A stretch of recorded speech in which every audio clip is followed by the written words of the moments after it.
welcome sa aming channel. Kung bago pa lamang kayo, huwag kalimutang pindutin ang salitang subscribe at i-hit ang notification bell para tuloy-tuloy ang ating kwentuhan linggo-linggo dito lamang sa Team Samar Vlogs. So ngayon guys, ito ang pangalawang vlog namin sa week na ito. So ngayon, bibisita kami ng isang fish pond. So fish pond po siya ng aming ka-team na si Boss Art. So pupuntahan natin yun, titingnan natin yung area kasi nga lalagyan nila ng mga isda doon, tilapia, bangus at yung tinatawag nating mud crab. So guys, hindi na ako makapaghintay kaya samahan nyo kami, tingnan natin ang lugar kung ano nga ba talaga ang area doon, kung ano nga ba ang ambience ng place, kung ano yung makikita natin doon. So halina kayo guys, samahan nyo kami. So guys, dito talaga ang daan ako. Ano ba ito? Napakahirap guys. Buwis buhay. Hindi kayo. Buwis buhay daw ito.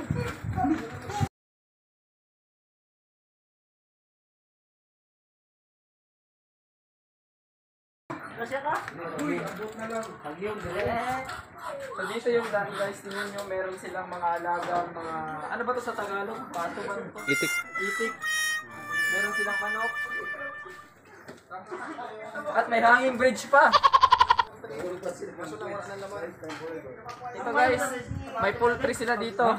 May poultry.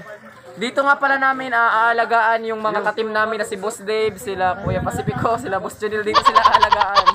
Po ang mga manok po nakapaluwag po sa hindi pa kami nakapasok sa pinakamansyon ng fish pond, pero nakikita namin na yun ay malawak. Kung sakali gusto nyong bumili, mag-ingat lang tayo sa... So guys, ito na. Dito gaganapin ang 2021 swimming event. Ang Olympics. Guys, may alimangos. Wow. Kasi marami kaya alimangos. Guys, yan yung alimangos nila. Kaya nilagay sa electric fan kasi nainitan yung mga alimangos. Tingnan ko nga ha, bababa ako. Tingnan ko. Sige, tingnan mo. May bahay-bahay. Yan guys, di ba? Pwede na maging alimango. Ay! Uy! So yan guys, kung mapapansin niyo may alimango. So iti-test natin kung talagang masakit nga ba yung ano nila, kapangagat nila. Kuya Jonel, execute. Joke lang. Uy, may baliin na pala lumalakad.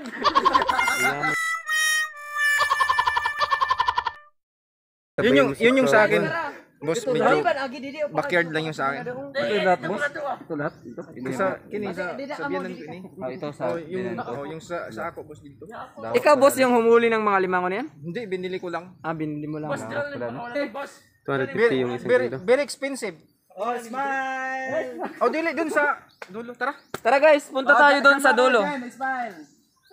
Wala, inyo mo ng kamera. Saan? Sige, una na mo. Una na kayo guys. Uy, una na kayo. Sige lang. Don't you worry. And guys, ito. May signal pa.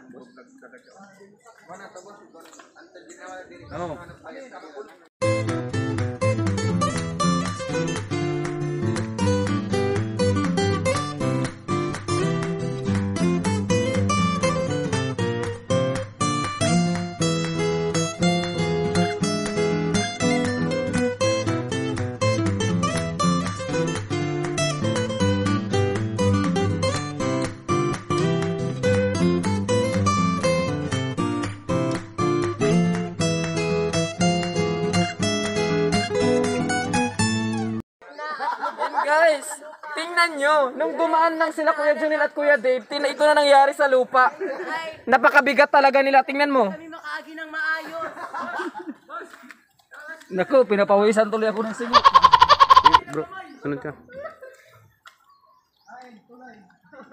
Kuha tayo na.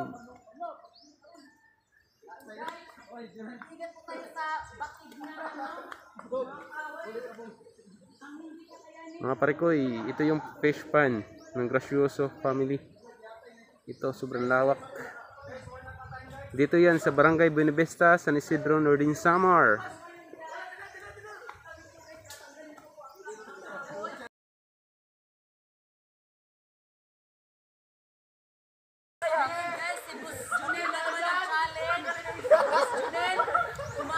Guys, Meron tayong tinatawag. Ma-epic fail eh. Meron tayong tinatawag na kahoy challenge. Pakikuha ng camera. Ito yon.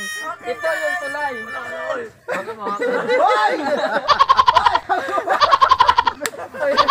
Tingnan natin kung baka kaya ba talaga ni Kuya Junel. Magkakaroon ng Kaya tingnan niyo. Uy, galing. Bus Junel ngayon. Sa tubig ka ngayon po.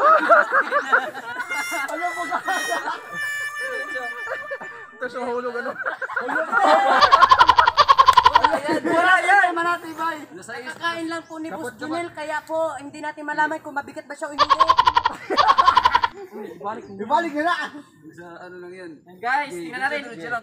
Ayaw to po na. Diretso lang. Dalawang ano, dalawa. Dako guys, si Gobyerno. Ano nangyari? Guys, pag nakarma to, nangurap to.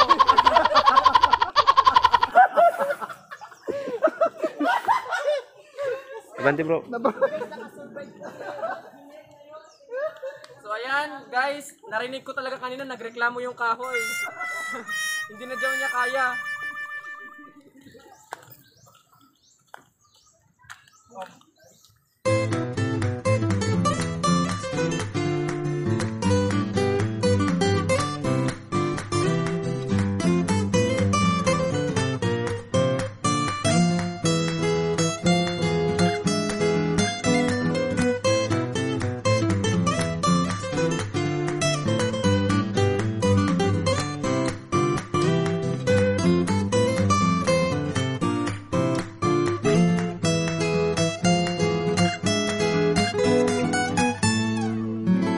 Itong dalawang katubigan, meron pang adult na swimming pool at saka pang batang swimming pool. Kaya kung ako sa inyo, kukunin nyo na to at bilhin. Uy, dito binibinta. Hindi ba ito binibenta? Hindi pala ito binibenta. Guys, Ting! kakalaruin ko lang, hindi ito binibenta. Mali si Ogi.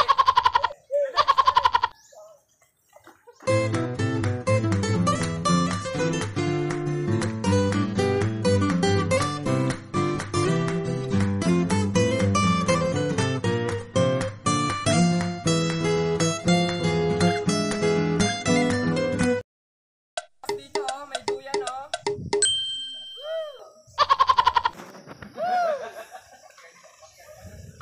Hi guys! Andito ako ngayon sa fish pond. Kaming mga kasama ng mga ka-team namin. So ito yung may-ari, ang lupet. Ito ang may-ari ng fish pond na ito. Si ka-team Boss Art. Hi Boss Art. Good afternoon. Kung mapapansin ninyo, gumagabi na. Na-late kami ng dating. Pasensya na busy. Ganito, may tanong ako sa inyo boss. Kailan ba kayo dito maglalagay ng mga isda at alimango? Actually, boss, plan namin by tomorrow, November 16, no? Around siguro mga hapon na lang, afternoon.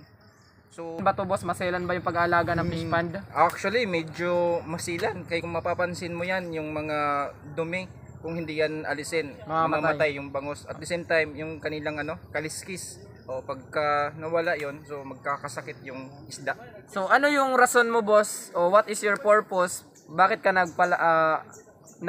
dito sa fish pond, nag-engage ng fish pond? Kasi alam naman natin lahat na medyo crisis tapos naharap tayo sa pandemya. So ito yung isang alternatibo na ginawa ko para kahit papaano, no, kumita, at the same time makatulong ako sa mga kaibigan ko, kamag-anak ko, sa lahat ng gustong bumili kung sakasakali man na magka-harvest tayo. So sa lahat-lahat, ilang isda, kung bibilangin natin, ilang isda yung malalagay natin dito at ilang mga alimango yung posibleng mabuhay dito sa ganito kalaking area? Actually, boss, itong areang to medyo di gaano kalawak. Yan ng bangus is 2,000 pieces at pwedeng haluan ng 500 pieces na tilapia. Okay. Tapos siguro mga 200 pieces din na alimango.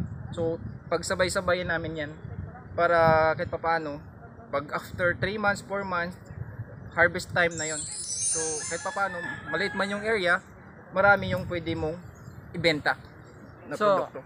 Yun yung pakikipanayam natin sa isa sa yung may-ari talaga naka-team natin si Boss Art. So mapapansin niyo yun yung sagot niya. Maganda talaga yung sagot niya, maganda yung purpose niya. Kaya guys, kayo kung meron kayong mga vacant lot, excuse me kuya, meron pa akong pahabol na tanong. Ano ba to? Maalat ba to o halong alat at ano?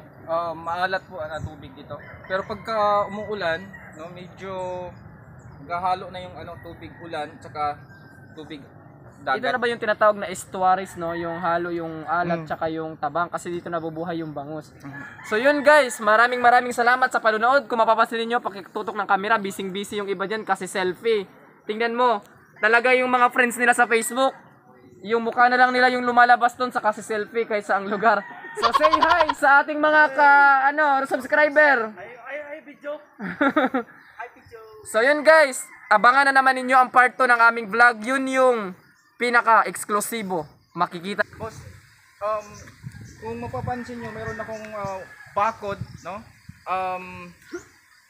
Medyo tinaanan na ng bagyo yan, kaya nagtumba. So maglalagay din kami dito ng rest house. So pwede po kayong pumunta dito para mag-relax, no? Pwede ring magtagay kung gusto niyo magtagay, no? Maaalis yung stress, problema niyo pag napunta niyo. Malamig yung lugar. Okay? Magkano boss ang Ay, sorry. magkano yung halimbawa pinaka reservation ba yan? Ganyan? Actually, boss, wala. Free. Nice. Pwedeng mag-ihaw kung gusto. Kung mayroon tayong isda. Where are they?